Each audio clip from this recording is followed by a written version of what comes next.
সকাল থেকেই দিনাজপুর সদর উপজেলার গোপালগঞ্জ হাটে ভটভটি, নসিমন ও ব্যাটারি চালিত ভ্যানে করে ধান নিয়ে আসেন কৃষকরা। শুরু হয় বেচাকেনা।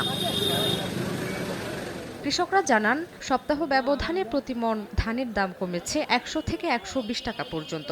আমন ১১ ও ৫১ প্রতিমন বিক্রি হচ্ছে ১০০০ থেকে ১০৫০ টাকায়। প্রকারভেদে স্বর্ণ, গুটি স্বর্ণ, সুমন স্বর্ণ প্রতিমন ১০০০ থেকে ১১০০ টাকা। ৯০ জিরা কাঠারি বিক্রি হচ্ছে ১২০০ থেকে ১২৫০ টাকা পর্যন্ত। জ্বালানি, সার, কীটনাশক ও বিদ্যুৎ সহ কৃষি সামগ্রীর দাম বাড়ায় উৎপাদন ব্যয় বাড়লেও ধানের ন্যায্য দাম না পাওয়ায় হতাশ কৃষকরা। গত সপ্তাহে ধানের দাম প্রায় ২৩০০-২৪০০ টাকা ছিল, আজকে বেচলাম ২১৪০ টাকা করে ১১ ধান। যে বিষ সারের দাম আর কামাল কিষানের দাম, কৃষক তো মারা যাবে অল্প দিনে। এইভাবে যদি আমরা কৃষকরা ক্ষতিগ্রস্ত হই তাহলে আমাদের তো লাভ হয় না, যে খরচা ধানে। ব্যাংক থেকে নগদে অ্যাড মানি করে প্রতি সপ্তাহে জিতুন মালদ্বীপে কাপল হলিডে প্যাকেজ।